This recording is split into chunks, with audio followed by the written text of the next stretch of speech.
Assalamu alaikum dear students.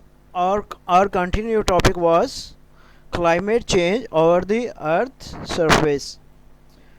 A specific amount of carbon dioxide CO2 is necessary for life on earth. Dear students, ज़मीन पर ज़िंदगी गुजारने के लिए एक ख़ास मिकदार में कार्बन डाइऑक्साइड का ज़मीन पर होना बहुत ज़रूरी है. But the quantity of CO2 यानी carbon dioxide is rapidly increasing in the world. लेकिन डियर स्टूडेंट्स, कार्बन डाइऑक्साइड की जो मिकदार है वो ज़मीन पर बहुत तेज़ी से बढ़ रही है. Increase in the quantity of CO2 यानी carbon dioxide and other dangerous gases in atmosphere are due to the smoke release during the use of energy sources e.g. Coal, oil and natural gas etcetera. Dear students, carbon dioxide के इजाफे में और दूसरी जो dangerous gases हैं, ख़तरनाक जो गैसें हैं, उनका एटमॉस्फेयर में बढ़ जाना ये इस वजह से है कि लोग क्या करते हैं, वो एनर्जी सोर्सेज हासिल करने के लिए बहुत ज़्यादा कोल यानी कि कोयला, ऑयल और नेचुरल गैसेस को यूज़ करते हैं, जिसकी वजह से क्या होता है, टेम्परेचर बढ़ जाता है, यानी कार्बन डाइऑक्साइड भी बढ़ जाती है और एटमॉस्फेयर के अंदर डेंजरस गैसेस में भी इजाफा हो जाता है. CO2 and other gases absorb the heat coming from earth.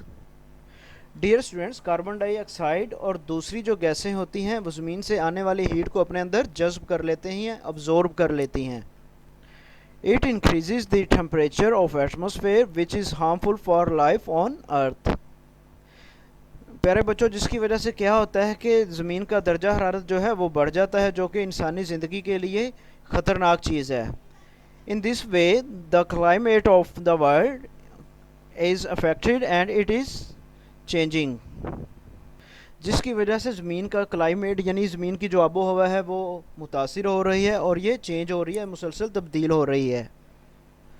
When volcanism occurs, dust particles and gases etc. enter air in huge amounts. It also results in change in climate. Dear students, जब volcanism निकलता है यानी कि लावा ज़मीन से निकलता है, इसके अलावा जो डस्ट के पार्टिकल्स होते हैं, मतलब गर्द के जो ज़रात होते हैं और गैसेस जो होती हैं, ये जब हवा में बड़ी मिकदार में शामिल होती हैं तो इसका नतीजा ये निकलता है कि क्लाइमेट जो है वो तब्दील होना शुरू हो जाता है. और ये जो तब्दीली होती है, ये जो चेंज होता है, ये नेगेटिव होता है और ये इंसान की ज़िंदगी के लिए हार्मफुल होता है. डियर स्टूडेंट्स, अब हम इस वीडियो को समराइज़ करें या इसका रिज़ल्ट निकालें, इसको कंक्लूड करें, तो इसका ये नतीजा निकलता है कि ज़मीन पर हमारी जो अर्थ है, इस पर ना कार्बन डाइऑक्साइड की एक स्पेसिफ़िक अमाउंट चाहिए होती है हमें, जो कि अर्थ पर ज़िंदगी गुजारने के लिए ज़रूरी है. लेकिन जब यही मिकदार बढ़ जाती है तो फिर ये प्रॉब्लम्स क्रिएट करना शुरू कर देती है और बदकिस्मती से ये कार्बन डाइऑक्साइड की जो मिकदार है वो ज़मीन पर बड़ी तेज़ी से बढ़ रही है. और इसके अलावा dear students, carbon dioxide gas जो है ये क्या करती है कि ज़मीन अर्थ की जो हीट होती है उसको अपने अंदर अब्जॉर्ब कर लेती है, जिसकी वजह से टेम्परेचर में इजाफा होता रहता है.